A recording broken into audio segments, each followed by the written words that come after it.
Welcome to another episode of Systematic Geekology.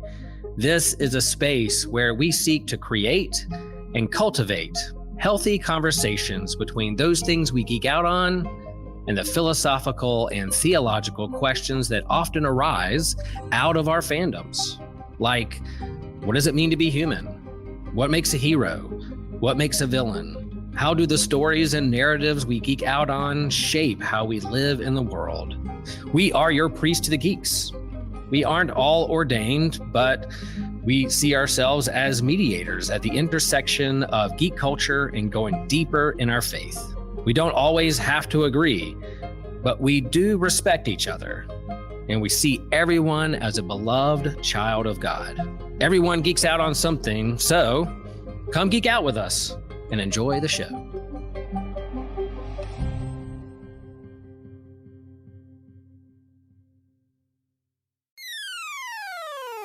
You're listening to an Anazao Ministries podcast. What makes The Last Jedi so controversial amongst the Star Wars fan base? And can we geeks figure out how to disagree well when it comes to something maybe we consider a little sacred? Hey guys, I am thrilled for today's episode. We've been waiting for a while. This is one of our double issue episodes. That doesn't mean it's necessarily going to be twice as long. It might be, but it means we do have twice the hosts on today's episode. It's a special episode we're going to be doing. This is going to release on May 4th, I think, or sometime near there. You guys, I'm not good with time. It's not like I do the schedule. I do the schedule, guys. Anyway, so thrilled for this conversation. I am Joshua Noel, joined by several of the other systematic geekologists. We have Pastor Will Rose, Kevin Schaeffer, Christian Ashley. DJ did nothing wrong, but okay, anyway. Ryan Johnson did. Okay, TJ. For those who are not on YouTube, Christian has an absurd subtitle for his name. Ryan Johnson's Genius Film is what we're going to be talking about today, and why J.J. Abrams messed it up. Sorry, guys. That's the one thing about getting the lead is you get to throw your bias out first. It's great. Hey, before we get to today's subject, real quick, if everybody just shout out, just say a name. Don't spend too much time. I'm just going to do this. I'll give an example. I'm geeking out on the new Fallout series. That's it. I'm not even going to tell you how wonderful it is. TJ. Blue Exorcist. I caught up. Nice. Christian. The Marvel anime they did in the late 2000s. Man, that's hard not to do follow-up questions. Will. Oh, animation these days. We got Bad Batch, we got Invincible, and X-Men 97. It's a good time to love animation. All right, Kevin, bring us home. What you geeking out on? I'm reading a book called Batman's Batman by Michael Eastland, who is the guy who owns the rights to the Batman movie franchise. So it's his second memoir. Highly recommend. Man, great stuff. Well, guys, you know, we are the priest to the geeks, and we need you to smash that like and subscribe button so that you're not smashing Will's heart. It's one or the other. You're smashing his heart or you're smashing that like button. So like please choose the like button. They blow up Alderaan and Obi-Wan Kenobi has like almost a heart attack. That's what I feel like when you don't smash that like button. And of course, if you're not on YouTube, you listen to the podcast, we would appreciate it if you rate and review our show on Apple Podcasts. Smash the 5-star rating and that little bell if you're on Spotify, or if you're on a laptop, go over to Podchaser. That helps the algorithms find us if you leave a review over there. So we do appreciate that. We also appreciate our sponsors, our patrons, our supporters, our Captivate followers, all of them. We want to do a special shout out to one of our patrons today, Annette Noel. You rock. Thank you so much for supporting the show and for caring for me and helping me exist this long. It's been a challenge. And with that, guys, we're going to jump into a fantastic movie review. Now, do I mean it's a fantastic review or a fantastic movie? I mean both, but we'll figure that out later as we go. We're going to start with the most neutral of us, I think, is probably TJ. In most things, he ends up being the most neutral. He just seems to be part of his nature. Probably what makes him such a good host of the Whole Church podcast over there.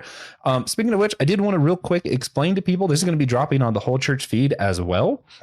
It's going to kind of be like a lighthearted follow-up to our Can we disagree well series, our controversial unity series that we did over there?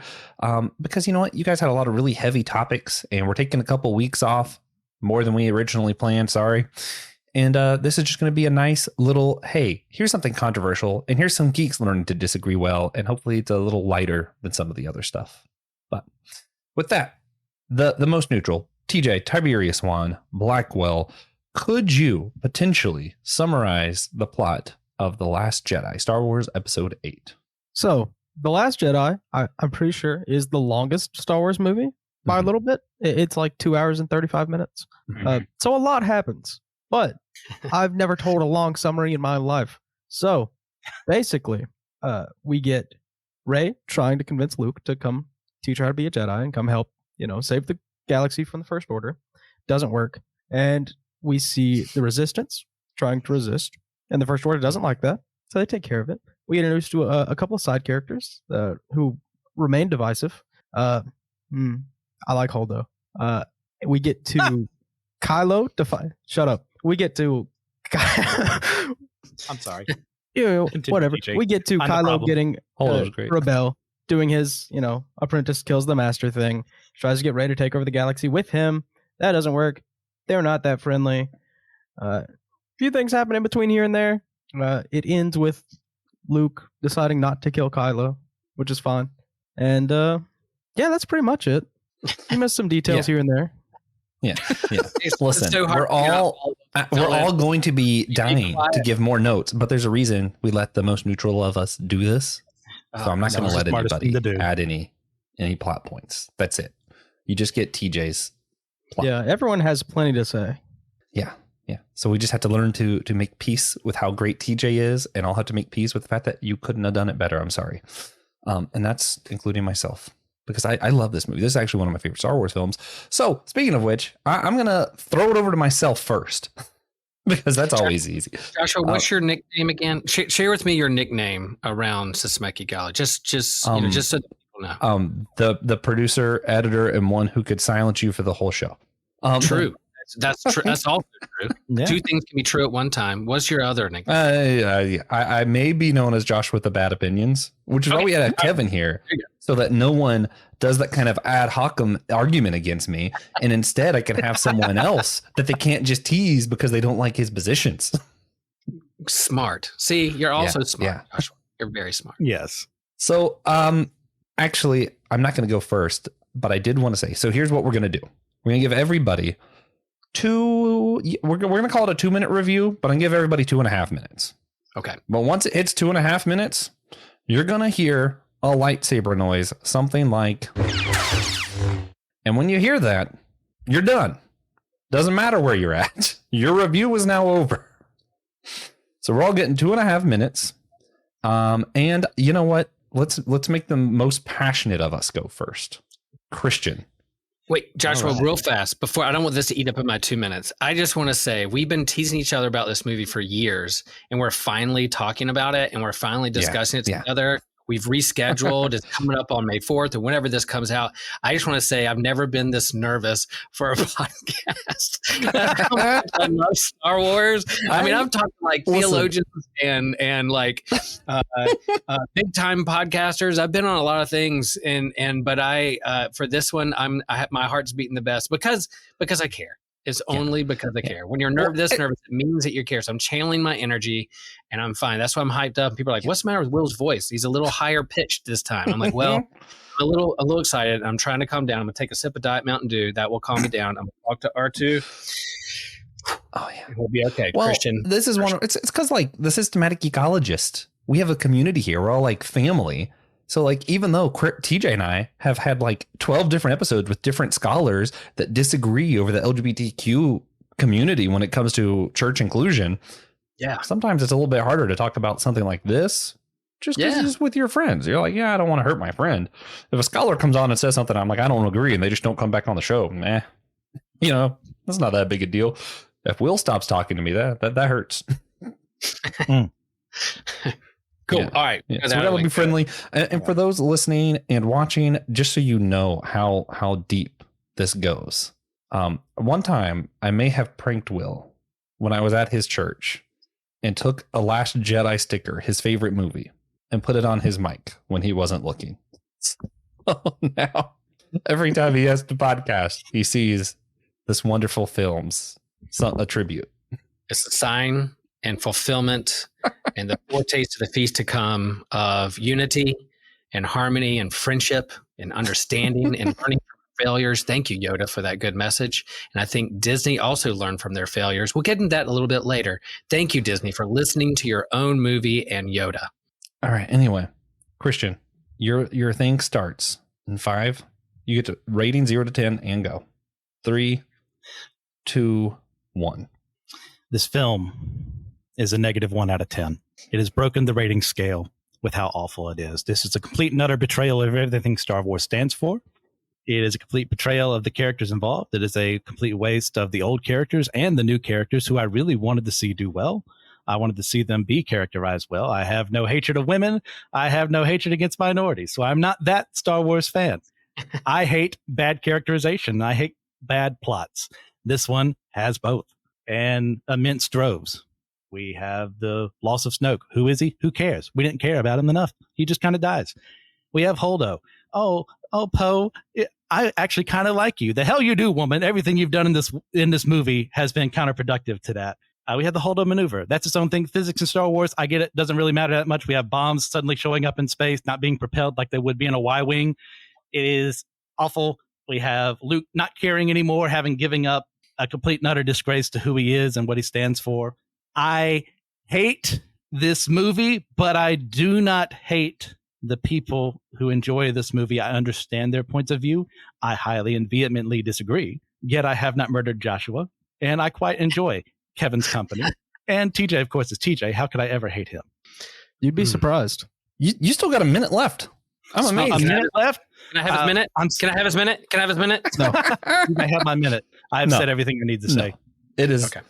Just there we go.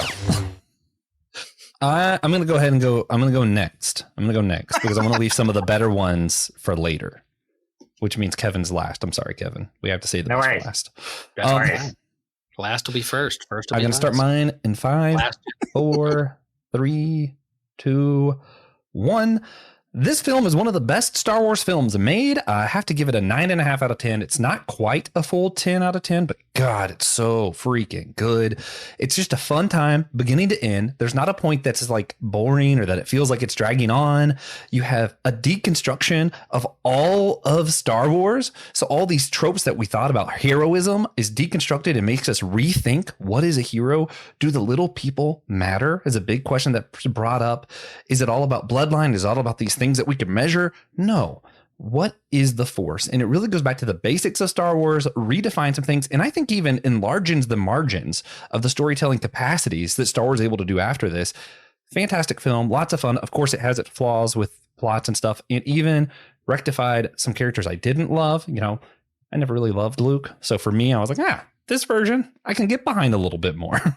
So that helped me. I know that's a minority view, and I understand why, because Luke is beloved by many, and I respect that. I'm just not one of them. And they introduced a lot of characters I did like. You got Holdo. I even like Rose a lot. And just the little details and like storytelling, like maneuvers it does, where you see this side plot and it's like, oh, this thing turned out it didn't matter at all. But actually, truly just a commentary on how we view story. We always think everything has to have a coincidentally work out perfectly in the end. And I think it's intentionally done where it doesn't. And I don't love J.J. Abrams films. And this had done a really good job at breaking down all the things J.J. Abrams did that I didn't like and kind of reversing it until, you know, we brought J.J. Abrams back and then he reversed it back. And yeah, I'm not a big J.J. Abrams fan. But yeah, that's all. I loved this movie. I thought it was a lot of fun. I really thought that it helped you think deeper about topics of heroism and what is the Force and do bloodlines matter. I thought it was good stuff. I didn't use all my time either, but cool. I get that too. Yay. That's probably for the best.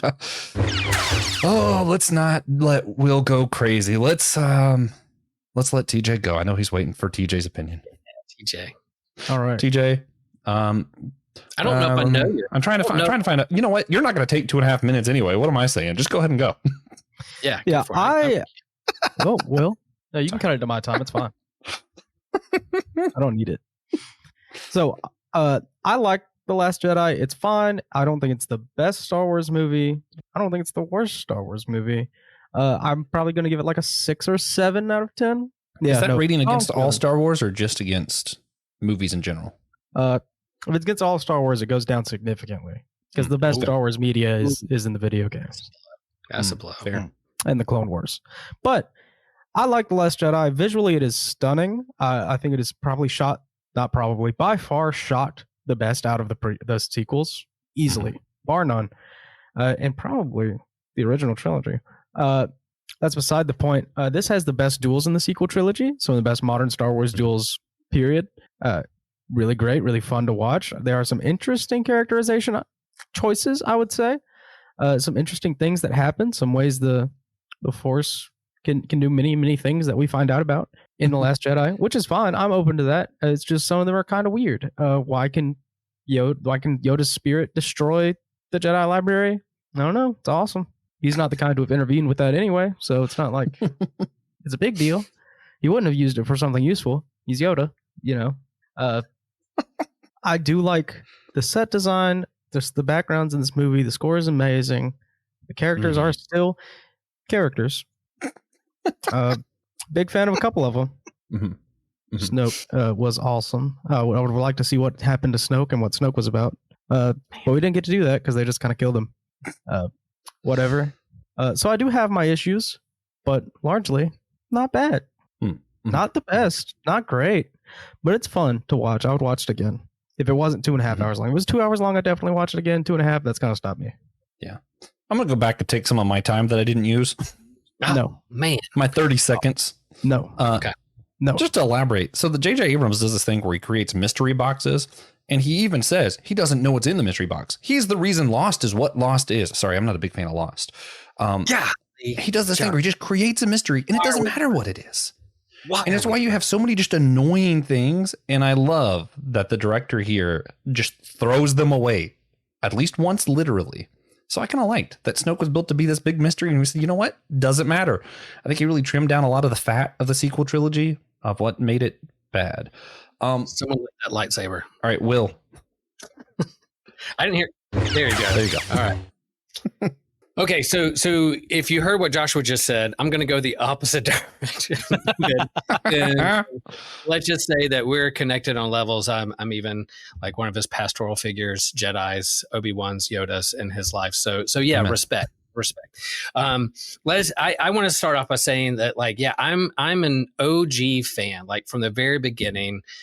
This was one of the New Hope was the first movie I saw in the theater as a part of my childhood. The action figures, the hype for Empire Strikes Back, Empire Strikes Back couldn't have been better and fulfilling as a sequel, and then Return of the Jedi. And then there was a big gap of what, you know, Star Wars fandom was listening for and looking for, and the comic books and the novels. And so, yeah, then the prequels came along, and then us OG fans treated that with disdain and mixed reviews and a darkness and a wrestling with the dark side and light side of the Force when it came to the prequels. But there's a whole other generation that grew up on the prequels that was their Star Wars. So those two generations of the OG movies and the prequels had to learn to get along with one another, and then sometimes team up on George Lucas. But when George Lucas sold it to Disney, there was a sense of hope in me that I was like, oh man, we're going to get new Disney content. The fan backlash against Lucas, man, he was rightfully so. Get this out of my house and domain. I can't take the fans anymore. I totally respect that decision. So I was hopeful for Disney. And then when they named J.J. Abrams, I was like, dude, I like J.J. Abrams. I loved Lost. I love his reboot of Star Trek because it was more like Star Wars than it was Star Trek. So I was like, yeah, I like this guy. I like him. No, my 2 minutes is not up. I get 4 more minutes. But then, so I was like, yeah, so I was excited. Then A Force Awakens comes along. I couldn't have had more fun in a movie. I loved it so much. I definitely understand that it can be like a cover band playing like old songs from the original New Hope, and people were tired of that. But the mystery and questions that it set up, I couldn't wait to see how they answer in the next movie. And then here comes The Last Jedi. Rian Johnson, a great director, beautifully shot, has great ideas. I love his other movies. But I think what wore me down from the beginning of trying to subvert expectations directions and even pick on and troll the fans is say all those things you speculated over 2 years, I'm going to just toss it over my shoulder like it doesn't matter. And so who are Rey parents? I don't know. We don't care. Who is Snoke? Let's just go ahead and kill him. Where is Luke and what is he trying to do? Let's just make a grumpy old man who wants to kill his nephew. And so those things hit me in that mood. I'm gonna keep going for 30 more seconds. That I was like, man, why did you do this? What was the direction? And the whole like Disney passed the baton to a new director, not have a cohesive vision, I think suffered for this movie because Disney was like, we got to make our money back. We got to hurry and rush these things out. Those kinds of things. I wish they had one director, one cohesive vision for a trilogy. We would have been better off. So, there was a point, well, I'll share this point later on, but there was a point in this movie. 10 more seconds. There's a point in this movie where I sat and said, I don't know if I love this movie when they went to Canto Bight, and I had a mild panic attack. Like, why don't I love this? I kind of like it, but I don't know if I love it. So that hit me wrong. But when we came out of the theater, my daughters who saw the same thing said, I can't wait to see the next movie and see what happens next. I was like, maybe it's not for me, it's for the next generation. So I have mixed reviews. So how they deal with legacy characters, I give them a 2. How they handle lightsaber duels, I give them a 9.5. How they handle new characters, I'll give them an 8. How they handle some of the new characters in later movies, I'll give it a 3. Finn should be a Jedi. There, I said it. So I have mixed reviews. I break this movie down in compartments. And so these compartments is what I rate them on. It could be as low as a 1. It could be high as a 9.5. That's my review of Last Jedi. Sorry, I went over my time. You can deduct my stipend from Systematic Geekology. Will's 6-minute review during our 2-minute segment was fantastic. I disagree with most of it, but it's fine. Yeah. We'll dig more into it later. We saved the best for last. Let's see if Kevin's 2-minute review is closer to 2 minutes. He can have 30 seconds of mine that I'll let go. You used too much. You took his minutes.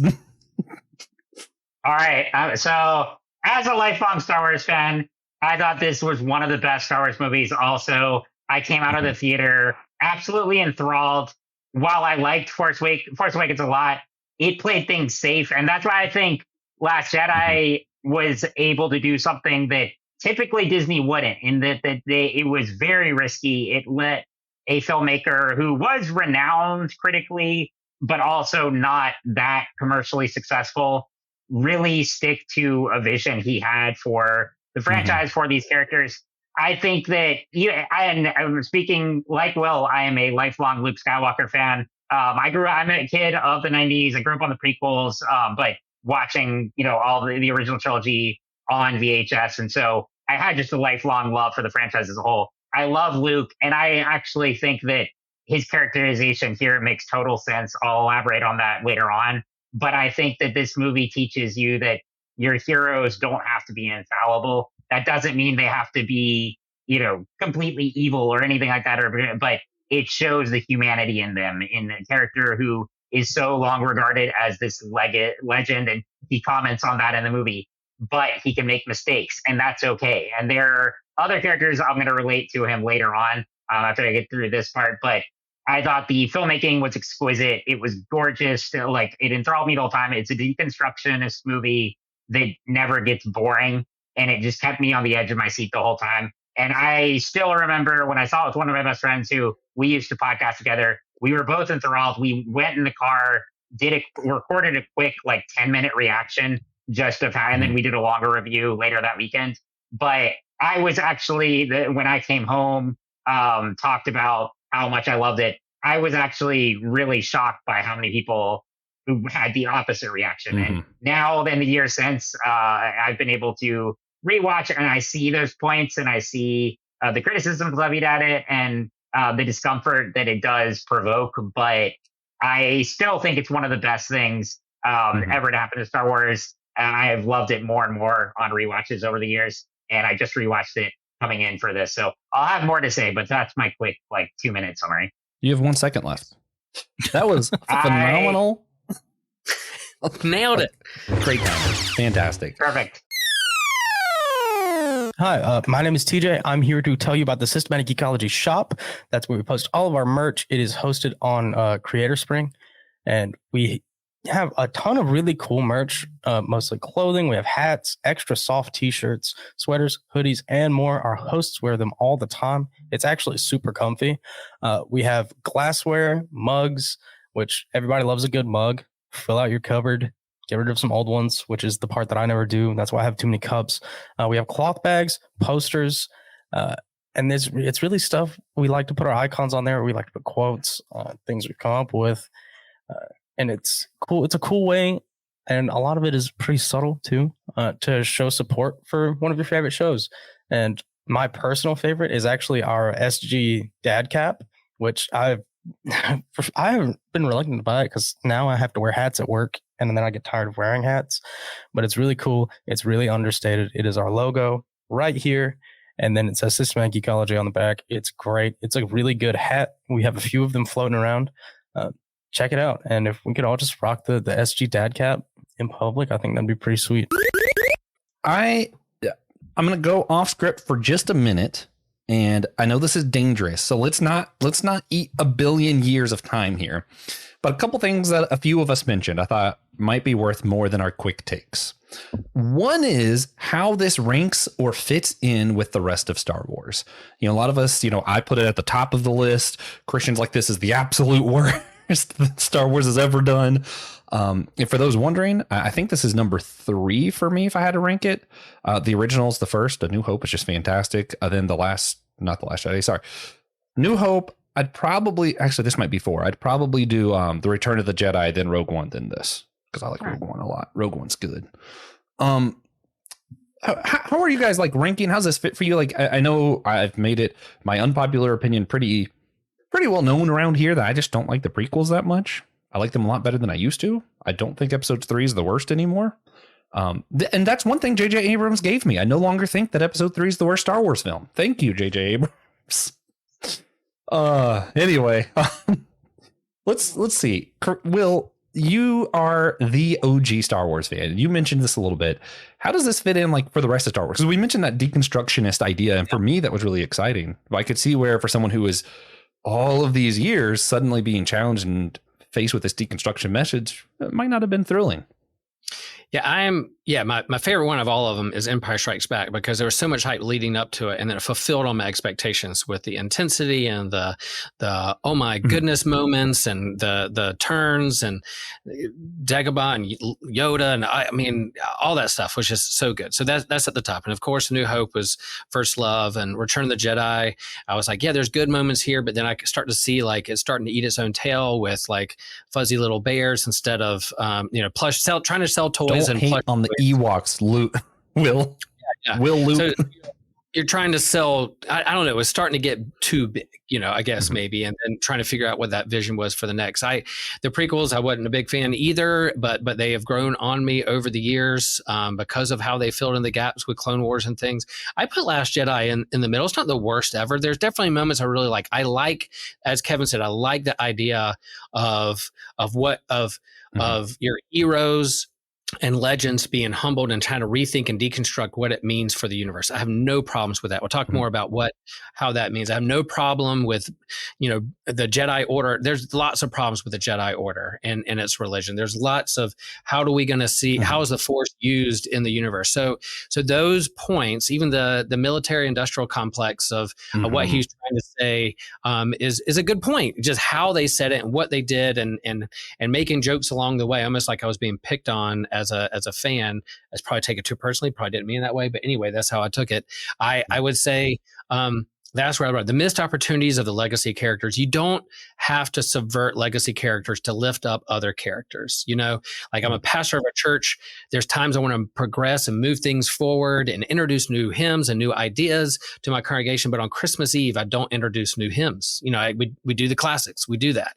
And so when you have these legacy characters, a missed opportunity of not putting all the big 3 back on the Millennium Falcon is, man, just the biggest sin that they've done. And I know Carrie Fisher's death played into like what they are planning to do and steamrolled what they're doing. So they had some scrambling to do when it came for that. But I'll put it in the middle. There's some very great moments in this, and times I'm really disappointed and the missed opportunities of what they could have done with the original cast and bringing the movie forward. Yeah. I agree about the original cast thing. I just put that blame at J.J. Abrams also because, he did kill Han. Yeah, but he wanted that. That's okay. I'm fine with that. That was probably more Harrison Ford thing than his fault. Yeah, but Harrison Ford can do no wrong. Don't you know? I don't know if you've been informed. Wanted to be killed in Return of the Jedi. How many Indiana Jones movies are there, Josh? Now I do acknowledge the fourth one. It's still the worst one, but I acknowledge it now at least. That's improvement. Stay tuned next summer when we review the Indiana Jones. Well, we're talking about Indiana Jones in May as part of our religions series we're doing this year. Cool. So that'll be a fun one. So this way, I could do a whole list of all the movies. Rogue One's great. I even like Solo because that came after Last Jedi and had no expectations going on. I even like Solo because it came after Last Jedi. So anyway, I think I'll agree with Kevin. Hold on, real fast. I think Kevin's right. I think The Last Jedi had to happen to help deconstruct, reconstruct, and help us think what our true fans wanted. And I do think out of that, we got things like Mando and some of the animation and shows they had to regroup and rethink and bring in Filoni and Favreau, who are fans of Lucas and the other thing, to bring the fandom back together. So I think Last Jedi was almost necessary as a means to help us strip away some of the illusions and ways fandom saw itself and go from there. So that's Christian didn't like you saying that. Yeah.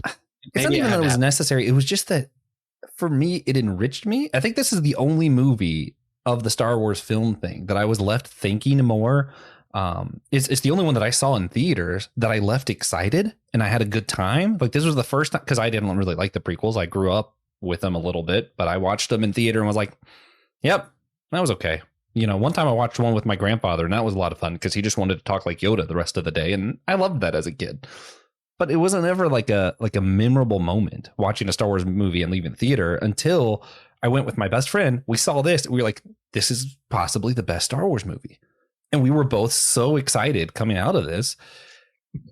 And yeah, like it's because of that deconstruction stuff, though. Like for me, I'm that weirdo. And even like when it comes to my own faith, if you present something to me that says everything that I know and learned, maybe it's just wrong. Maybe I've just had misconceptions about all this the whole time. That excites me. I love that. But I also could see where someone in my same shoes would be like, wait a minute, I grew up with this movie. I don't want it challenged. You suck. On the other side, it could be traumatic. So one thing exciting, the other side. That might be like more of a personality thing. Like, what kind of person are you? I'm a weirdo. I like my views challenged. Yeah. TJ, as the youngest one of the group, how does this film fit in for the Star Wars franchise for you? Is it just another movie? How does it fit in with the rest of them? It's there. It is not top 5. It's not bottom 5. Mm-hmm. Mm-hmm. I do think it's like smack dab in the middle of my ranking. I couldn't find my ranking that I wrote down. My Samsung Notes app just got wiped. That's fine. I know number 1 is a secret. You got Force Lightning. You got Force Lightning like that, like Jedi tree. You know, to use the Force Lightning like a dark Sith Lord. Okay. Real quick, let's go to Kevin, and we'll save the worst for last with Christian this time. Yeah, no, quickly, like my ranking, it's like as far as top 3, it's Empire, New Hope, Last Jedi, and then Revenge of the Sith and Return of the Jedi are really close together. They kind of go back and forth for me because I have some of my favorite moments are in both of those. Obviously, one's much darker than the other, but also as a side note, I met Hayden Christensen recently, and he's the nicest guy. Cool. That was pretty awesome. So yeah, I guess I'm the main prequel kid in here. That's the interesting thing is I would say out of all the Star Wars movies I've gotten to see in theaters, I think Rise of Skywalker is the only one that like pretty viscerally disappointed me. Others Yes. like beyond that, I have really fond memories of prequels. Like I said, I enjoyed Force Awakens a lot. I love Last Jedi. But Will's I know, talking to you're talking to me, but it's okay. And then like Rogue One and Solo both grew on me. I just kind of, I like not to like dismiss those at all because I really enjoy those now, especially. But I just kind of put the spin-off stuff in kind of its own category and treat the main saga as its own. I know others are like Rogue One is my favorite movie, and that's totally fair. But that's kind of where my ranking is. But that's the thing to understand about me as a Star Wars fan is there's a lot I like from each different era. Like, I mean, I love the original trilogy, really love the prequels, and then with the sequel trilogy, it's like really enjoy, love, and then don't like it all. So like I like so, but there's stuff from each era that means a lot to me and that I enjoy. So I like I can kind of jump around. I'm not stuck to one particular era. Yeah. For me, Force Awakens is like, if I have like the same ice cream every day and just maybe I'll just get a different one because I'm just tired of the same flavor. Like it's not that it's bad. It's just like I only watch it if I'm tired of A New Hope because I've watched it too much recently. Because really, it's just A New Hope over again. Yeah, with worse characters. I will say my number one is Revenge of the Sith. That's funny. It's not my. It's in my bottom three, but it's not my bottom. My bottom is Rise of Skywalker, and then immediately after that, it's probably Revenge of the Sith, and then Solo, which is sad because Revenge of the Sith and Solo are two of TJ's favorites, and it makes me feel bad that I just can't seem to enjoy them. I would like to. Christian, we saved the worst for last. Go ahead. Let us know. This is the bottom of the bottom, below the worst. Go ahead with your thoughts. Yeah, thanks for making me assemble a list I wasn't prepared for. So I will say off the bat, I know objectively Empire Strikes Back is the better movie, but nothing beats Return of the Jedi for me. It is what is the thesis statement of Star Wars, and that hope is something to believe in, something that gives people even more hope in the galaxy, something to believe in. And that's where Star Wars should be. That is why I despise The Last Jedi, because there is no hope at the end of this film. Allegedly there is, but not in the film I saw. So wait a minute, this is the most hope-inspiring movie. No. I go 6, 5, 4, 2, 3, 1. No, sorry. No, Rogue One is before 3. Then after Phantom Menace, I do Solo. Then I have, of course, Episode 7. Then after that, I have the Ewok Adventure. Then I have the Ewoks Battle for Endor. And then finally, even though it doesn't belong on the list, the holiday special. And then there are no Star Wars movies after that. I like the holiday special. I wish I could. I wanted to like it just for the irony of it, but I couldn't. I'm just amazed that somehow 2 made it above 3. I wasn't expecting anyone to give a full ranking, but I'm listening to this going, wait a minute. Objectively, I know. Objectively, 2 is one of the worst. Yeah, I enjoy 2 more than 3, but objectively, it is worse. If this was in my film class or whatever, I would fire whoever said that you're never going to be in my class again. You're out. You're excommunicated. Yeah, I get that. I love everything it introduces as far as like the Force and Jedi and the Trade Federation and all right. that, and for the war. That's it. I need to just keep using the. All right, time for the next time. This is the last thing before we return to the outline. But we're never going to get back to the outline. Here we go. Let's talk about Luke. Yeah. You know what? I'm curious. TJ, you're the most neutral. What are your thoughts on how Luke was handled in this movie? I don't hate it. It's normal for people to fail. No one is infallible. Not even Luke Skywalker. Yeah. So one of the things I really like about this movie, before I let Christian destroy it, and then Will kindly remind us that he doesn't like it. I really enjoy one of the things. All of the Star Wars movies say it. This is the only movie that I felt like shows that everyone is connected to the Force and everyone matters. In the beginning of the movie, you have some nobody sacrifice. You have Leia making a big deal out that the people on the bombers, that we lost lives, that it's not just the main characters that matter. And that's where I like Hodo being introduced. And that's where I like Rose being introduced. That's where I like a lot of the stuff. And I actually appreciate that Luke has messed up. And it's so funny because I know a lot of people want to throw out, oh, Mark Hamill said this thing this one time. Okay, but here's the thing. If you were to erase all of my memories, introduce me to Josh 2013, and then tell me the things that I believe now and say this is the same person, I'd laugh in your face. There's no way I would think that was the same character. And that's what you're asking an actor to do. An actor like Mark Hamill hasn't lived out Luke's life. So he, just like a lot of the fans, and I know Will wants to make his argument from authority, which is a logical fallacy, by the way. But shut up. You're a logical fallacy. Here's the thing. Just like a lot of the fans, I feel like Mark Hamill built up who Luke was, and I did the opposite thing. So this is like where my bias comes in. I, for some reason, ever since Empire Strikes Back and Luke disobeyed Yoda and Yoda said, this is going to lead you to the dark side, I have spent my whole time, most of my life until this movie came out, just assuming that Luke went to the dark side one day. So for me, it was kind of like, he's not fully evil. Weird.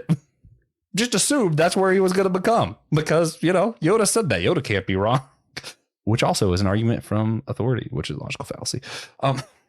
Yeah. Anyway, that's my bias. Ready to hear everyone else's biases and opinions. Will might die if we don't throw it to him. Yes. Okay. So if you listen to Christian's argument about like what Luke did in the Last Jedi, in Return of the Jedi, and that's how he saw like the epitome of hope and that kind of the crescendo of the whole series. And then you put that against this one, I could see where like Christian's like, nope, bottom of the barrel, -1. For me, like, yes, it makes total sense that if you're disillusioned, you've tried really hard, there's some failure. I have no problem with him wrestling with his legacy, his legend, deconstructing being a different person.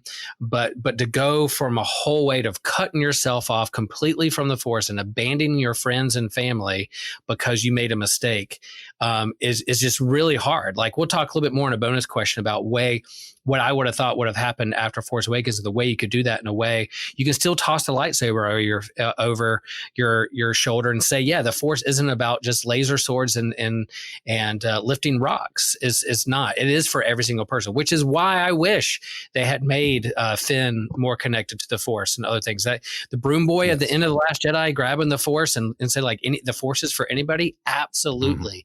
It's not about blood counts and being trained in a religious order that makes you Force wielder. It binds all things. So that kind of thing. I just wish his portrayal of cutting himself off from all family, all friends, and letting his friends literally die because he's turned his back on them, it wasn't the way to go. And so when Mark Hamill not just tweeted one time, he wrestled with it. He was a team player and said, I'm willing to do this. But along the way, he kept saying, do you really want to do this? Is this really who Luke is? Is this really the vision of what you're doing with this person, that you're subverting all of what happened in the original trilogy by some of his actions? But you can still wrestle with failure. Yoda's message there at the tree is fantastic message. Man, take that to heart. 100%. And even blowing up that tree, I love that at the end of the movie, Rey took those sacred texts and he's put it on the symbol of hope, the Millennium Falcon, and all that survived for this hope is there on the Millennium Falcon, the ship that is a symbol of hope, but also she still has the Jedi texts and she still has like a way to move forward. She didn't blow up all those things. She still has them. And Yoda has this ironic kind of like, yeah, she has all what she needs. Oh yeah, wait, maybe she doesn't need the books, but she knows that the books are on the Millennium. That's a redeeming part of this movie for me. So Luke here has as I rewatched it, there are moments of like Luke or Mark Hamill acted so well in this movie. He was so good in every aspect, and he embraced what they were trying to say. But I think they tried to course correct that in Rise of Skywalker. But I wish some of that what was happening in Rise of Skywalker would have been here in Rey bringing him back to the people. I love the aspect of her saying that your people need you, and R2 showing that hologram of Leia saying, look who you've forgotten who you are. This is who what brought you to be, and him being awakened and saying, oh, you're right. I don't need to isolate myself. I need to be back in community. That message would have been great, but rather instead, they got to make jokes. They got to subvert. They got to every twist and turn of this movie. I was just worn out by the end of how many times they're going to make a joke or subvert expectations. So that's where I am with that. It's complicated. All right. I'm going to respond to that really quick and then let TJ go, because TJ looks like he has things to say. I just want to my own take on a lot of this. It seems like they wanted Luke to be the Yoda. And what did Yoda do at the end of episode 3? He lost a single fight and then said, I'm going to isolate myself. I'm not going to help anybody. I'm not going to do anything good in the world. I'm going to go isolate myself. So that's what Luke did. He cut himself off from the Force, though. Yeah. No, he didn't. He was still communicating with Obi-Wan. Oh, yeah. Okay. I didn't hear the question. I thought you were just, okay. I thought you said he didn't. And I was like, yeah, just agreeing with you. Okay. Yeah. Yeah, that's true. But you still have that similarity. I think it was very intentional. And I think it would have been weird if Luke did what he did and didn't live with tremendous guilt and basically have him paralyzed. Like, I feel like that's just what would happen if he did that thing, which I know him doing what he did is a big problem for Christian. And I'm sure Christian will say something about it soon. But even the thing, so we're talking about is he lights his saber thinking about striking Kylo and never does because he senses this darkness in Kylo, right? That is just a direct parallel to episode 3. That's just them going, hey, Luke is his father's son. You remember this time where the Emperor was slowly giving dark thoughts to Anakin and someone's life was at stake and then Anakin suddenly turned evil? Well, here's Luke faced with that same temptation, but he overcomes it. And he still has to live with the guilt of it. I mean, that's a powerful message. And then it deconstructs your heroes because there isn't this hero worship where somewhere out there is the right person. You know, if I just go to Pastor Will, he can pray for me and everything's going to be fine. That's just not a thing. In fact, I might go all the way to Chapel Hill to have Will pray for me and find out that Will did something terrible and now he's down there and he actually needs me to pray for him. That's just as likely. You know, like, Will's a pastor. I love Will. I don't think he would do those things.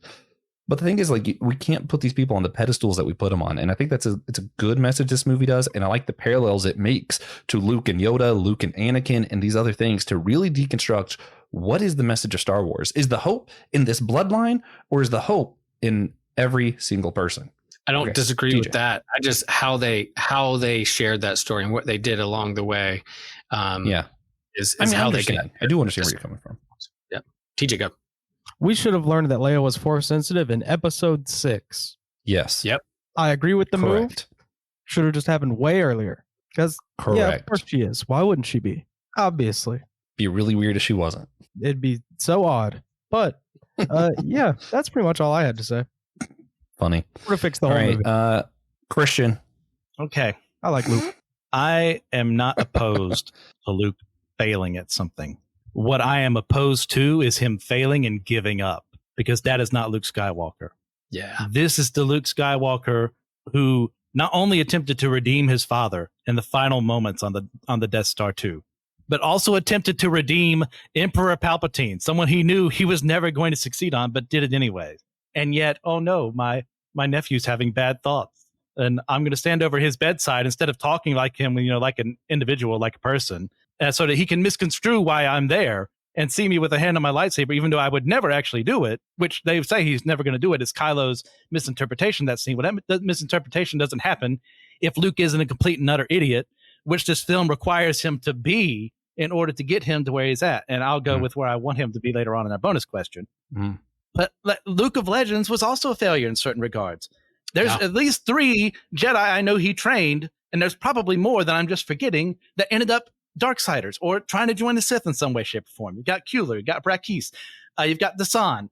There are so many failures there, yet I don't feel emptiness about him. I feel a lack of hope about Legends Luke, because those are the exceptions to the rule.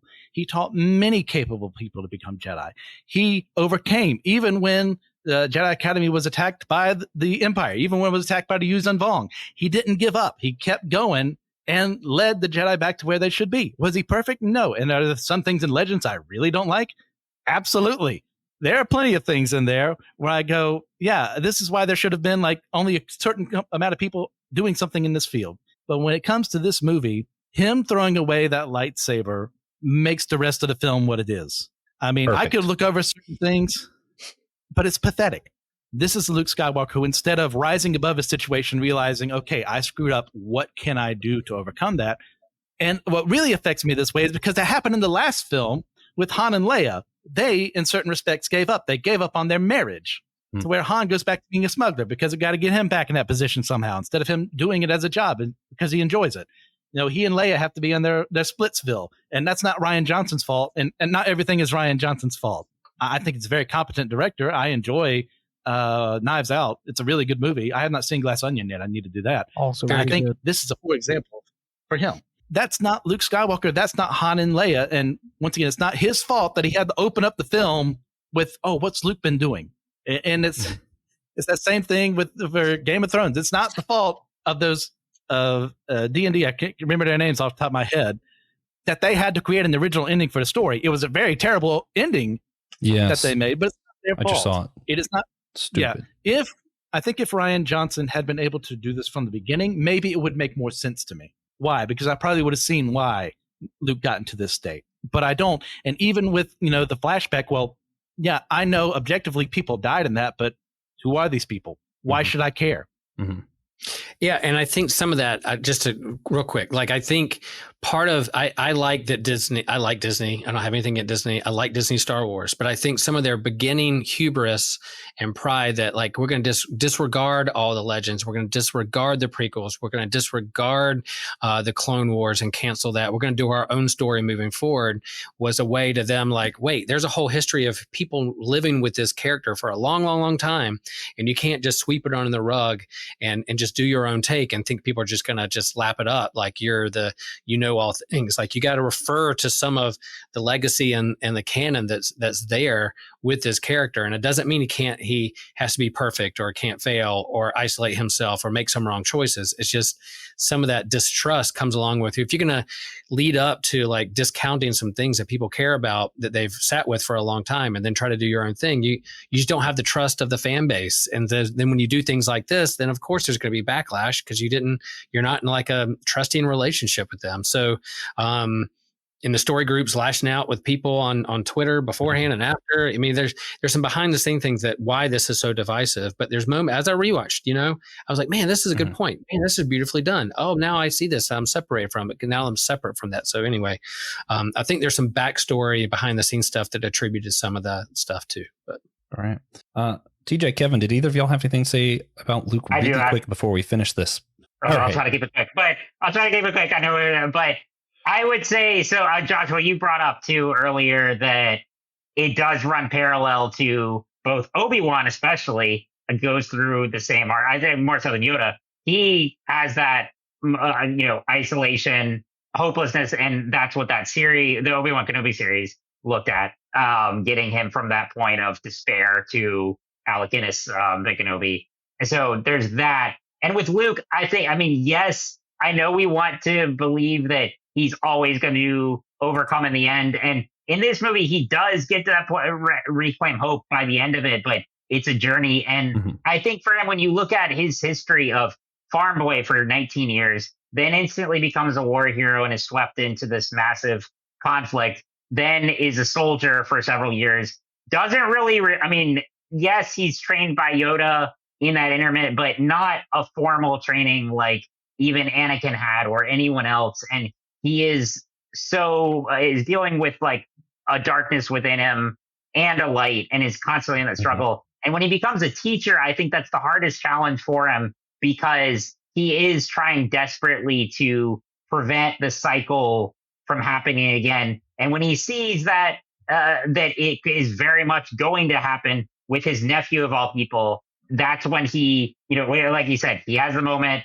where he considers, obviously he doesn't do it, but then has to deal with the failure. And I said earlier that I was going to bring up other characters where this kind of treatment is done to.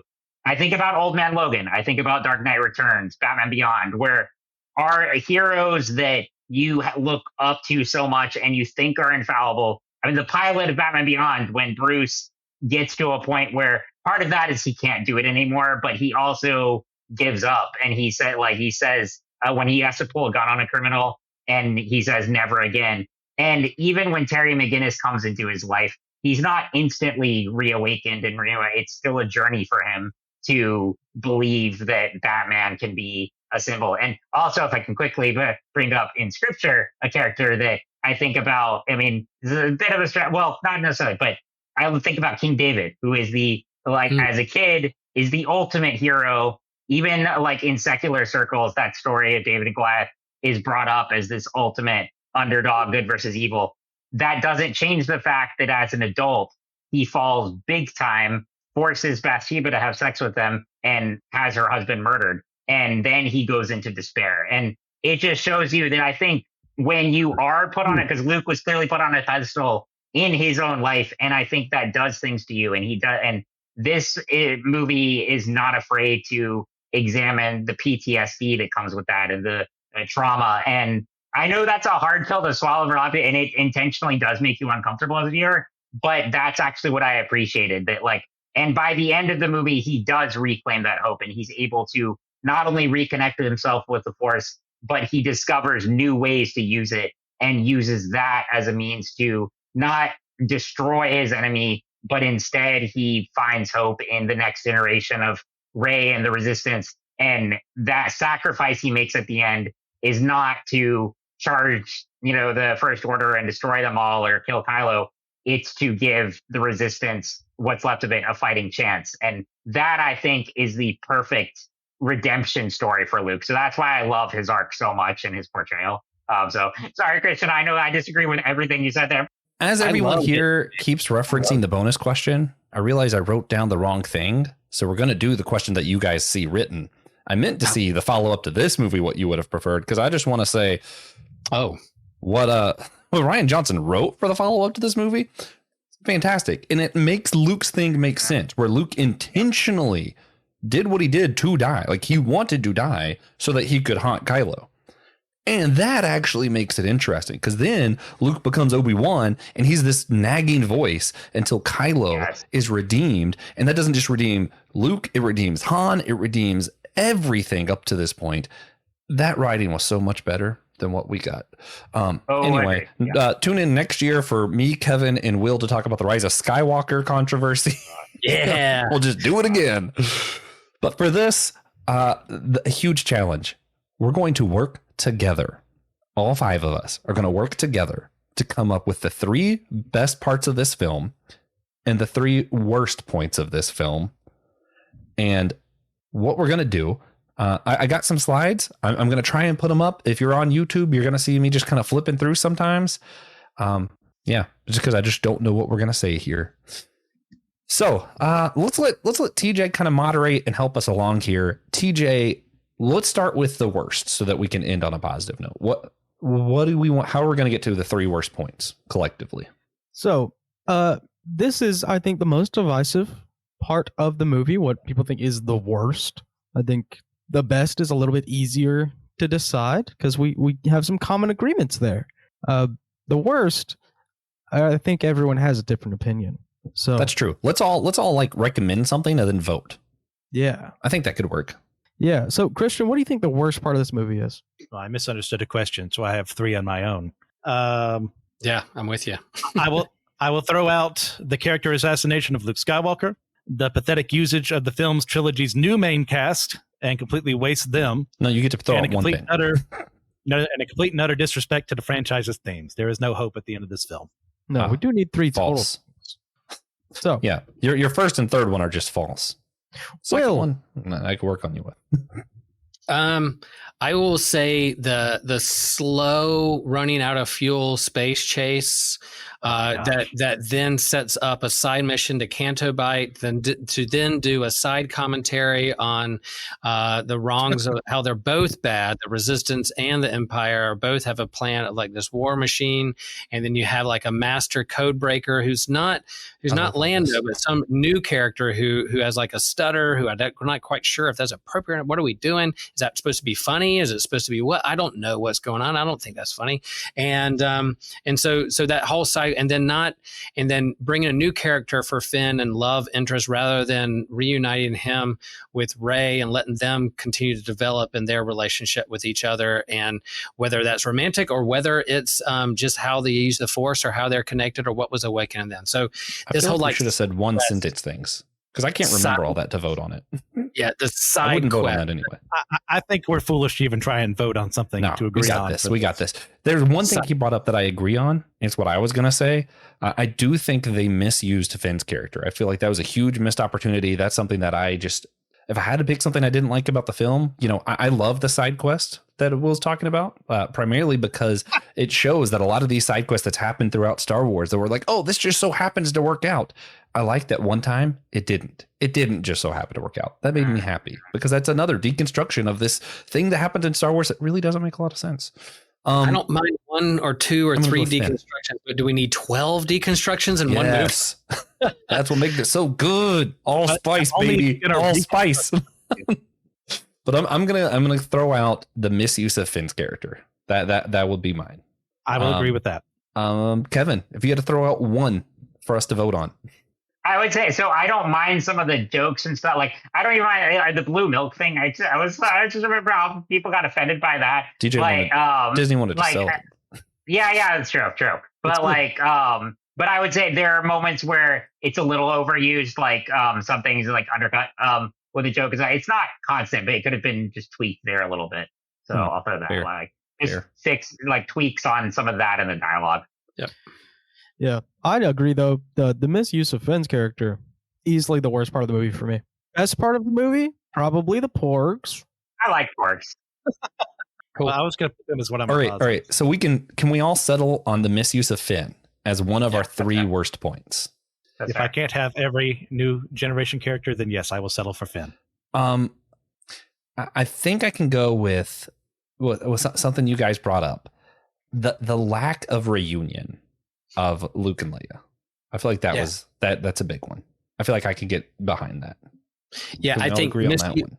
Yeah, I agree. Like the legacy characters, even like the tweet that Mark Hamill did was like missed opportunities of all of them on the Falcon together. Like I know Carrie Fisher, if they're building toward that, I don't know if they were or not, but Carrie Fisher's death kind of hurt them. But you killed off Han, not to put them on a quest together or at least reunite them they don't even have to be like, hey, we all did it.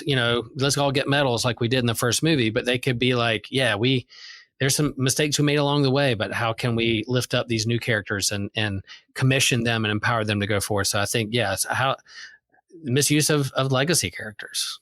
So I would say to an extent, but part of this, again, it's not necessarily Rian Johnson's fault because like that's how it was laid out in Force Awakens, but also the original, it was kind of having like Han was going to be the central legacy character in Force Awakens, then Luke, then Leia. So again, obviously Carrie Fisher's death did have a heavy impact on that is not their fault. So yeah. But I mean, don't get me wrong, I would have loved to see it as well. But if they were going to do that, that would have had to happen in the first movie. I don't think there was really an organic way to do it here. Because again, like just as I know, Rian Johnson wrote the script first time before Force Awakens even came out in theaters. So he was just writing it as a natural response to that, like not any kind of like fan reaction or anything. So he had to look at, okay, why is Luke isolated and come up with a story angle there. So for the reunion moment, I don't know that there would have been an organic moment to do it in this one.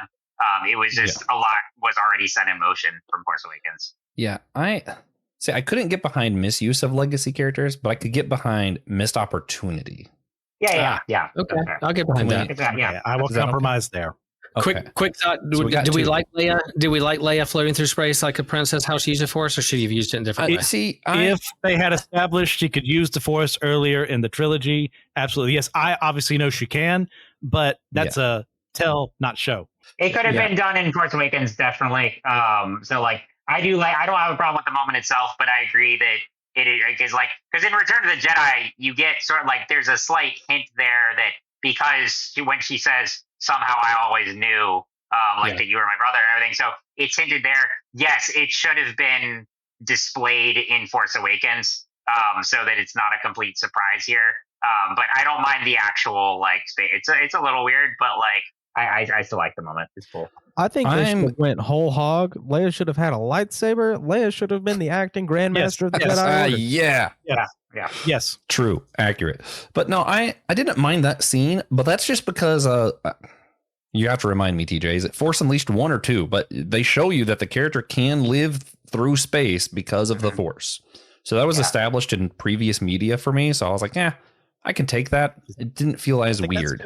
Maybe. I don't remember. It's one of the Force Unleashed games. What's the third one? We have 2. All right, so we got 2. We got 2. TJ, have we said anything in common that we don't like that you noticed during all of our rambling? No, most of it boils down to mischaracterization. Did they kill Snoke too soon? No, absolutely not. Absolutely, yes. That was one of the best parts of the film. Or reason for existing, then you can kill him off in this film. That was one of the best parts. I think Snoke's death in particular, like not when it happened, but the moment of it being on screen, that should have lasted longer. It should have been like 30 minutes. It should have been more dramatic. I can give you that. It was like a oh crap moment, I'm your father moment in that movie because nobody saw it coming. But I think it, in terms of them subverting again all our speculation of who Snoke could be, and then kind of backtrack, making him be Palpatine in the Rise of Skywalker. And everybody going, "What are we doing?" Like, I think that choice forced the next choice of like, who is Snoke? What is about it? Anyway, I think some of that, yeah. Christian, I want to check in with you. Are you okay mentally and emotionally? Because precisely why I didn't rewatch this film before this, because I knew my emotions were going to get heightened through this anyways. Thank you for checking up on me. We're coming up on our own time soon.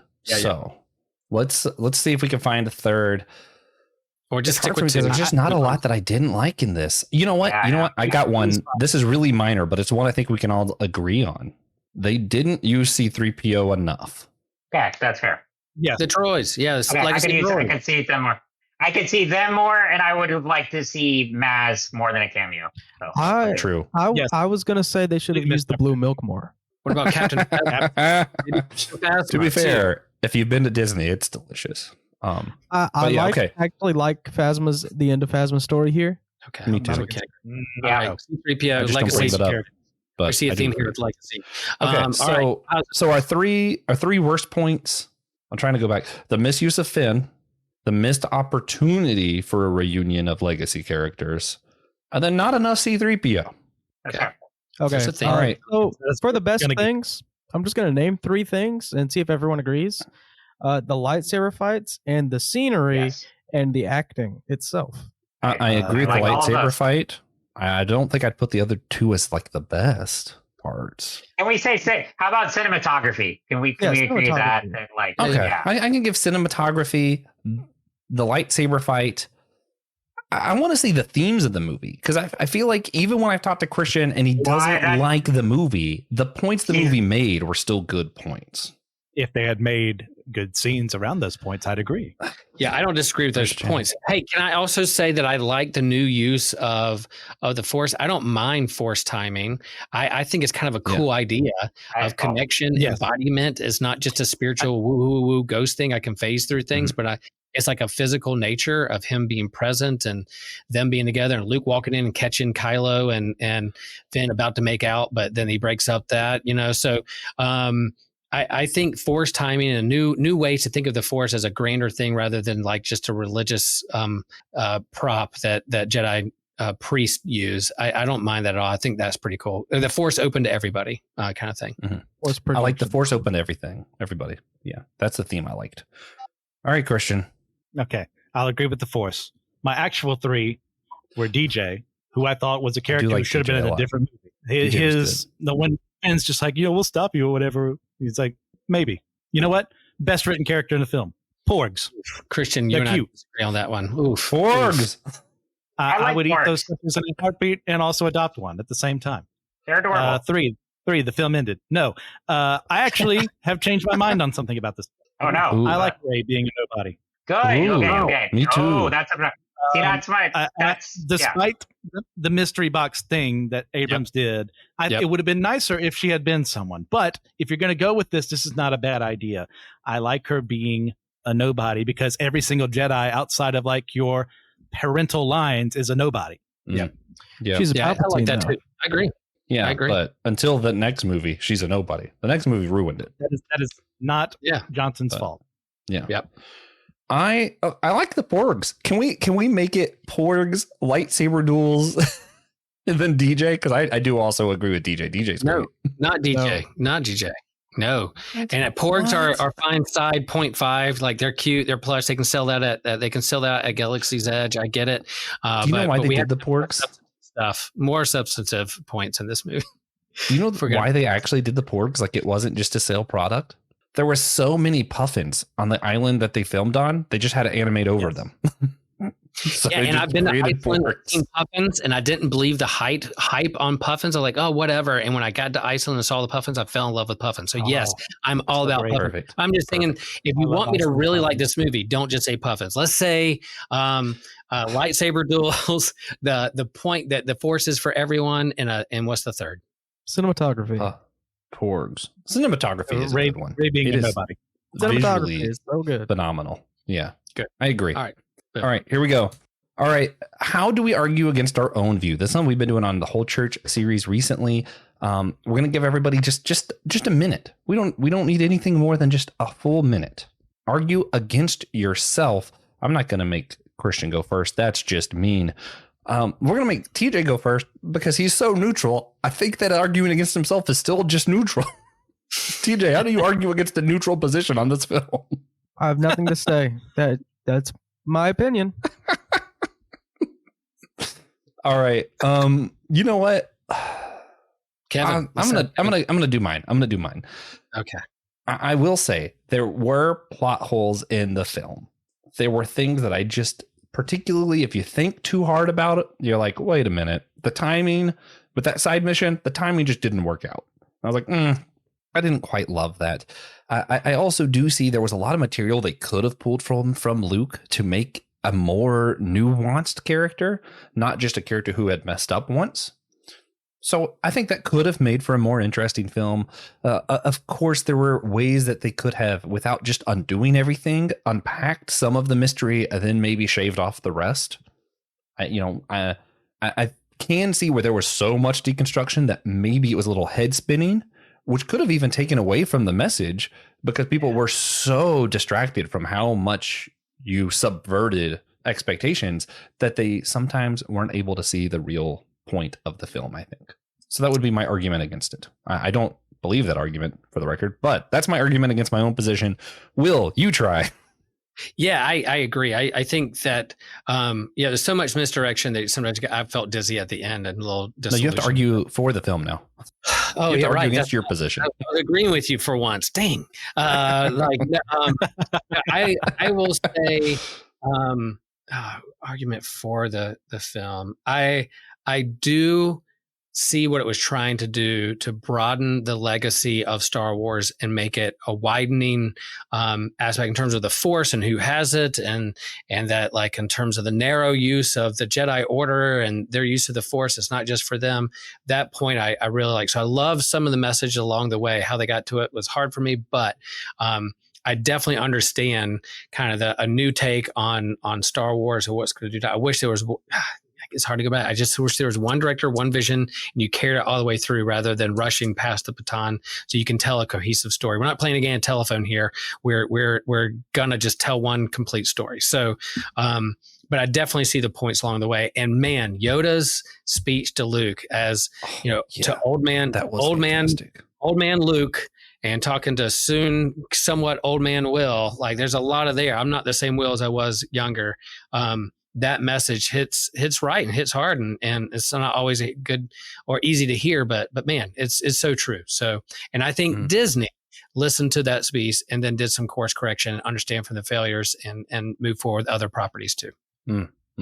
It's hard to decide who goes next here. Kevin. TJ, you decide. Christian or Kevin? Kevin. All right, Okay. Kevin. I could argue against, I would say, cut down on some of the, kind of really messy plotting and the side quests and stuff. Maybe give more backstory and flashbacks, because they do some of those flashbacks in, with Kylo and Luke very briefly. Maybe more of that would help focus on that story. And so if you cut off some of the side quests and that, kind of like really expansive plotting, get it a little more focused, and that way you remove some of the deconstruction and have it a little more focused. I like it. I can't even fathom. I can't wait for this is the thing that, like, my mind can't even wrap itself around. Christian trying to do this. Like, I feel like I need to give him a hug. I know. Thanks, buddy. Christian, tell me why it's the best Star Wars movie. That's true. That's technically the opposite of his argument. My patience only goes so far. But what I can do is, if something is trying to say something, which this film is, it deserves to have the ability to say it. It also deserves the right to be challenged. If it's claiming something that is having authority on the issue, it needs to be challenged. And it's very much the same way. The Bible is one of the things that needs to be most challenged in the entire world, because it is proclaiming itself as the only way to see God truly in this world. Either that is true or it is not. And if you don't believe that, well, challenge it. If you do believe that, you need to challenge it anyways. And a film like this deserves to be challenged. And as someone who is having to read a bunch of theology right now, I agree with what Yoda has to say. Page turners, they were not. I love Augustine. I love Thomas Aquinas as opposing views to two of the, I love them anyways, hosts of the Whole Church podcast. But I need to put them down every now and then and go, what did he just say? And do I agree? For the record, I like Augustine. I just don't like Thomas Aquinas. Oh, yeah, I should have specified. That's my I don't bad. like either of them. That's a subject for another time. Man, I do The like, secret but text. that's just it. Like that is like one of the ways this ties in is like for a lot of us, even though we might not call it religious because we don't want to like idol worship, stuff like this can be sacred to us when it's part of your identity, something that you're constantly engaging with. Like Star Wars, one of my favorite things in How I Met Your Mother, one of my favorite TV shows of all time. It's fantastic. But this guy's getting ready to marry Ted. Or this girl is getting ready to marry Ted. That would have been interesting also, but whatever.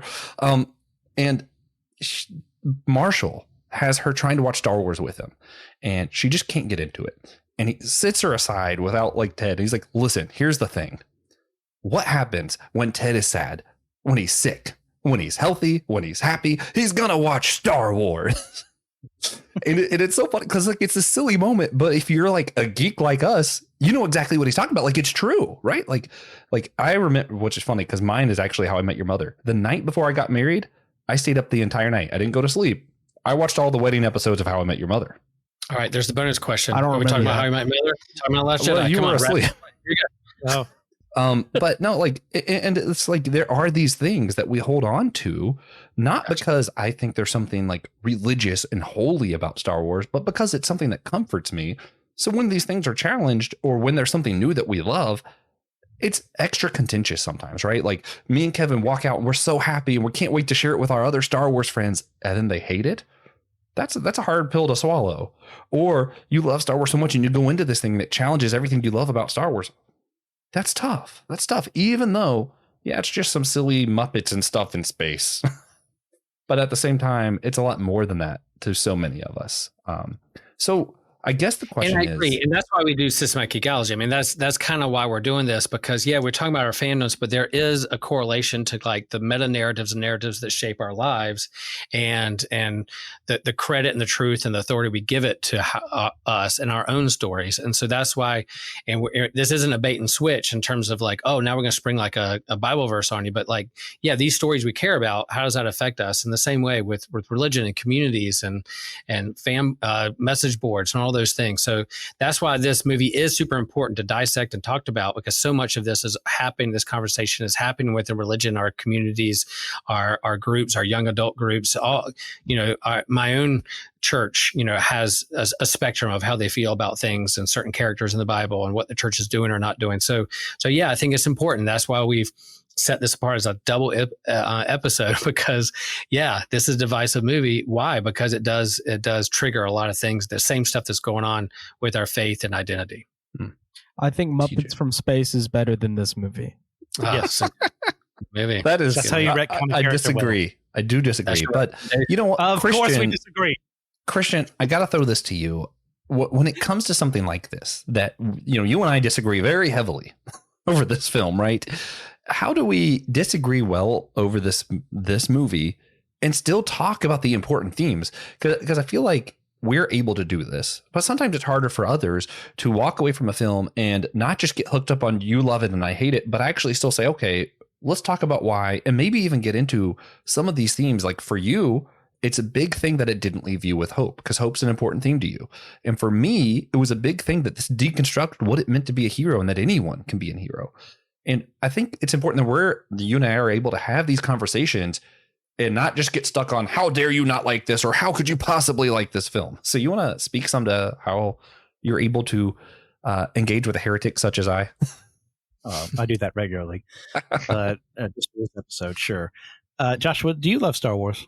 Absolutely. Do you love me? Absolutely. Then what else matters? Okay. Yeah. It's great. You watched the same film I did, and you came out with a completely and totally different opinion. I completely and utterly, vehemently disagree with the words that have come out of your mouth. Yet, Jesus Christ died for you. He died for me. How can I not extend that same love to you because of a silly little space opera with CGI and puppets and what have you, talking about this mysterious force? Like, do I truly believe what I say when I say I'm here to love God and love others. If I don't extend that love to someone who doesn't agree with me. Yeah, but I think it's possible. And I think a lot of people leave it at that, right? Of, okay, we disagree, but we love each other. But I feel like it's important that we take it even further than that, because we still talk about the themes of the movie. We don't just say we disagree and then walk away. We talk about it and engage in a healthy way. TJ, as someone who's always neutral, you want to speak on like, how do we do this form of engagement that's not just, okay, we love each other and walk away, but actually engaging? Just listening. Set yourself aside. Let someone else talk and voice their opinion. And when they're done voicing their opinion, you're like, wow, I never thought of it that way. Yeah. Unless it's I'll Josh. agree. Like, You should always like argue even- with Josh. It is morally correct to argue with Josh. That's true, but that's just because I love it. You're making me happy. And hearing Christian, like I don't have as much disdain to this movie as Christian, but to hear him say Return of the Jedi is my favorite because of what Luke did in the crescendo of the original trilogy, and then to go to Last Jedi, it is pretty abrupt, different characters. Yeah, that is true. I totally understand where he's coming from. And then for me, like I revisited and rewatched this movie last night, and as I was trying to look at it through the eyes of Joshua, there were still parts I'm like, oh my gosh, here we go again. But there are moments I'm like, yeah, this was actually really well done. I like that part. I like it when Luke turns to Rey and says, all the words that came in your mouth were wrong. You know, sometimes I would look at Joshua and go, all the words you just said that came in your mouth are wrong, but I still love you and we're going to stick by you to train you. There's moments that are really, really good. And so revisiting, I don't, you know, it's moved up a little bit. I understand it. I'm not as like triggered by it as I was when it first came. You think the sticker on your mic helped any, or? It may have. It may have. It's still there. I didn't take it off. It's a reminder of my friend Josh. It's a reminder that I love you. Kevin, did you have anything you wanted to add before we wrap this one up? I'll just say, like, I used to do entertainment journalism, and I got really tired of just like online movie culture because it did become so toxic, and like it was like you were afraid to voice an opinion, and I fell into that, like, you know, almost like gatekeeping and, you know, shaming people for liking or disliking something. And, you know, I'm not like that anymore. I've learned to mellow out, but like, so I think it's just important to realize, like, yes, you can have healthy disagreements. And, you know, like, I think Christian's reaction to Last Jedi was my reaction the first time I saw BVS. I like was just really like, because it did have this like visceral impact on me. I felt it was a betrayal of the characters that I knew and loved. And Batman versus Superman. Batman versus Superman. Yeah. God of Justice. Yes. So and I've come to like I've rewatched it since. That's a whole other topic. But anyway, like you know, I just remember like the anger and the visceral. And I'm not saying you are a Christian like that. Like I'm just saying like I had this like, you know, like a toxic reaction to it, and I'm like, what good does that do to like have that? I'm like, why not just like, okay, healthily disagree with something. It's great if someone loves something, even if you don't, and vice versa. So I don't know. I think it's just like these conversations like this are great because here we are talking to each other, not just like spouting comments at each other on a post or something like that. When we have nuanced conversations like this, I make it so much better. And because this has given me like like Christian, hearing you talk about how it was hard for you to watch because you felt it did leave you hopeless. Like that helps me understand, like, you know, why people felt so strongly against this movie. And then like, but then like I have a different interpretation, and that's okay. And I think those, I mean, yeah, it seems silly to out to like non-geeks that we're talking so passionately about, you know, a Star Wars movie. But like we're saying, it actually helps you in other conversations that are serious and that have to, it helps us understand and empathize with each other. So that's why I think they're important to have. But I think it's just actually talking, not just, you know, throwing comments at each other or, you know, shaming. If you just in relationship listen to each other, not just a comment, not just anonymous comment, but in relationship with another. Yeah. Well said. Bravo. Yeah. I like all the things that you said there. I particularly think that the empathy thing's important. We start small. We start with like, how do we empathize with someone who doesn't like such a great film? And then we build up to, how do I emphasize with someone who disagrees on me on how we love and care for the neighbor or the other in our own community? You build up. And sometimes it's easy if you start small, or if you just start at a galaxy far, far away. So with that, guys, we will be wrapping this one up. There will be a bonus question. We're going to ask how you would follow up The Force Awakens if it were up to you and not Johnson. But before we do, everybody, if we just wanted to do a recommendation, doesn't have to be Star Wars themed or anything like that. I'm going to throw it to Christian first, since he is clearly in such a positive and happy mood at the end of this. This will make me positive and happy to say these things. If you want to see Star Wars deconstructed and reconstructed well, it does not leave you with hopelessness. Play Star Wars Knights of the Old Republic 2 and read Traitor by Matthew Stover. Is that a graphic novel or a novel? So what was that? Is that a graphic novel or a novel? That is like a halfway through the New Jedi Order. So of like 14, 15 books-ish. Okay, cool. That leads to my recommendation, because it reminded me of that thing I said earlier, and now I really want to play Force Unleashed 1 and 2. They're fantastic games. If you haven't played them, please play them. They're so good. TJ, what's your recommendation? You should play Knights of the Old Republic too. All right. Kevin. I would read the Vader comics there's a lot of good ones, but the first run from the Disney Marvel era written by Kieran Gillen. So it follows between New Hope and Empire. That's, I think, still one of the best things Disney's put out since they're all right. franchise. Will, shock us all. Be the only one to not recommend Star Wars and recommend Star Trek instead. I dare you. Recommend Rebel Moon. Yeah, go back and watch J.J. Abrams' reboot of Star Trek and try not to feel great and be blinded by all that great lens flare that hits you in the eye constantly. No, my recommendation is in continuity with Kevin's. Read Jason Aaron's initial Star Wars Marvel run with John Cassidy on art, one of my favorite artists, and it happens right after New Hope, leading into Empire, and the art and the storytelling. And if you're going to put a couple lightsabers in Chewbacca's hands, I'm for it. All right. Well, with that, you have your recommendations. You have your homework assignments, everybody. Make sure you like and subscribe to the show if you're on YouTube, or again, if you're on Apple Podcasts, rate and review. If you're on Spotify, hit that 5-star and the little bell in the corner there. We'd appreciate that. If you're on a laptop, go to Podchaser, give a rate and review there. That really helps the algorithms tell people to check us out. Big thanks to one of our supporters, Annette Noel. We couldn't do the show without you. You rock. Guys, remember that you can see other Star Wars episodes we've done. Down below, there's a link. You could do that. And of course, we need you to remember one very important thing, and that is that we are all a chosen people, a geekdom of priests.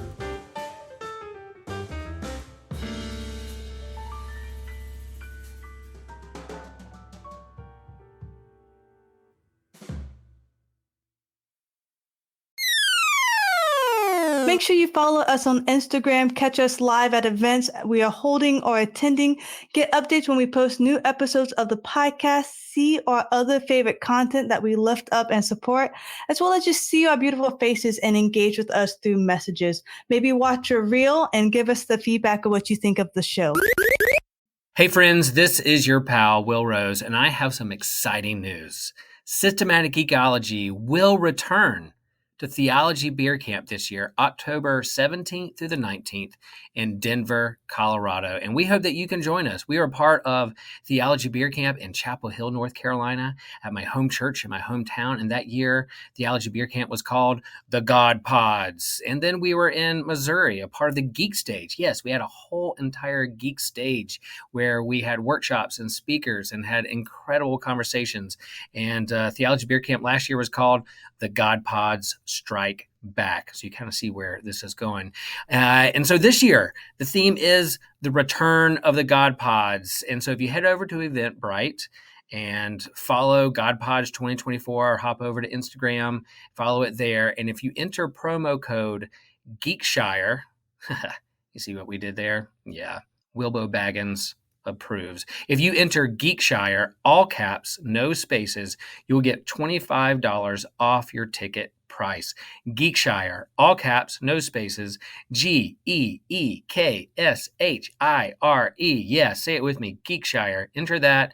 You get money off your ticket, and you can join us and hang out and drink beer and have great food. And even if you don't drink beer, you can have incredible food and beverages and conversations with your favorite hosts here at Systematic Geekology. The Geek stage is growing. I'm proud of that, and we thank Trip for this opportunity. We hope to see you at Theology Beer Camp, the Return of the God Pods 2024.